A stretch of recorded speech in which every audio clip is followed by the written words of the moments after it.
तो दोस्तों प्रोसेसर का साइज बड़ी ही तेजी से कम होते जा रहा है। पहले स्नैपड्रैगन 865 या 855 प्लस की बात करें तो उसमें आता था एक 7 नैनोमीटर आर्किटेक्चर का प्रोसेसर, और अभी के हाल ही में स्नैपड्रैगन ने अपना 8 Gen 1 लॉन्च किया है, उसमें है 4 नैनोमीटर आर्किटेक्चर बेस्ड प्रोसेसर। तो ये इतनी तेजी से कम होते जा रहा है, तो क्या होगा 1 नैनोमीटर के बाद? आज की वीडियो में मैं आपको ये बताने वाला हूँ। और क्या ये एक्चुअल में पॉसिबल है भी कि हम 1 नैनोमीटर के आर्किटेक्चर से भी नीचे का प्रोसेसर बना पाएँ या नहीं, वो जानेंगे इस वीडियो में। तो वीडियो को फटाफट स्टार्ट करते हैं। चैनल पे आप नए हैं तो consider subscribing to my channel for more such interesting tech video. तो दोस्तों पहले तो हम बात कर लेते हैं कि नैनोमीटर है क्या। तो नैनोमीटर सिंपल एक लेंथ की यूनिट है। आपने सुना होगा 1 मीटर, 1 सेंटीमीटर, 1 मिलीमीटर, या तो आपको सबको ही पता होगा, बट 1 नैनोमीटर इक्वल टू 10 की पावर -9 मीटर। सिंपल है, आप 1 mm को 10 लाख हिस्से में डिवाइड कर दीजिए और उसका एक 10 लाखवां हिस्सा इज इक्वल टू 1 नैनोमीटर। तो इतना छोटा होता है हमारा ट्रांजिस्टर, जो कि नेकेड आई से भी आई थिंक विजिबल ना हो। तो इतना छोटा होता है हमारे प्रोसेसर का साइज, और यही प्रोसेसर हमारे मोबाइल में लगा होता है। तो एक छोटे से प्रोसेसर में बिलियंस ऑफ ट्रांजिस्टर लगे हुए होते हैं, जो कि एनर्जी का सप्लाई कंट्रोल करते हैं, मतलब एक पॉइंट से दूसरे पॉइंट पे एनर्जी ट्रांसफर करते हैं सारे।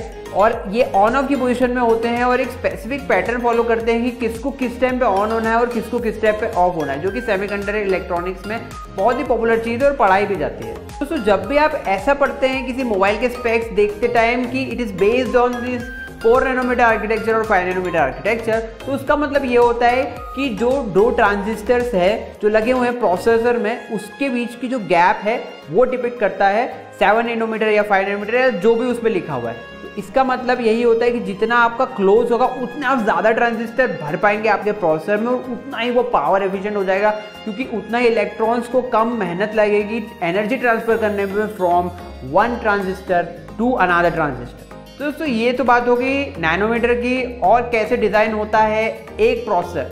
बट हम बात कर रहे थे कि क्या 1 नैनोमीटर से कम का प्रोसेसर बनाना संभव है या नहीं। तो फिलहाल IBM की और TSMC की बात करें हम, तो उन्होंने 1 नैनोमीटर और 2 नैनोमीटर की डिज़ाइन पब्लिश कर दिए हैं। तो in the near future 1 nanometre और 2 नैनोमीटर के आर्किटेक्चर हमको देखने को मिल सकते हैं। तो वो कोई बड़ी बात नहीं है। वैसे 2 नैनोमीटर के तो बिल्कुल बन जाएंगे, बट 1 नैनोमीटर बनाना फिर भी बड़ी बात है।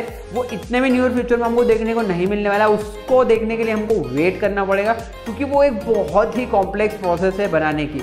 क्योंकि अगर हम 5 नैनोमीटर से 4 नैनोमीटर पे भी शिफ्ट करते हैं तो सारी मशीनरीज नहीं लगती है, सारे इक्विपमेंट्स लगते हैं, सारी टेक्नोलॉजी नहीं लगती है, इतने सारे रिसोर्स लगते हैं, बिलियंस ऑफ डॉलर्स का खर्चा होता है। इसलिए ये मूव लेना बहुत ही क्रिटिकल रहता है कंपनीज के लिए, और एक पावर एफिशिएंट प्रोसेसर बनाना भी क्रिटिकल रहता है। क्योंकि हम देख सकते हैं कि अगर स्नैपड्रैगन की बात करें तो स्नैपड्रैगन की 8 सीरीज से जो स्नैपड्रैगन 801 प्रोसेसर आया था नया मार्केट में 2015 में, तो इतना ज़्यादा हिट नहीं हुआ था, क्योंकि उसमें बहुत सारे हीटिंग इश्यूज थे।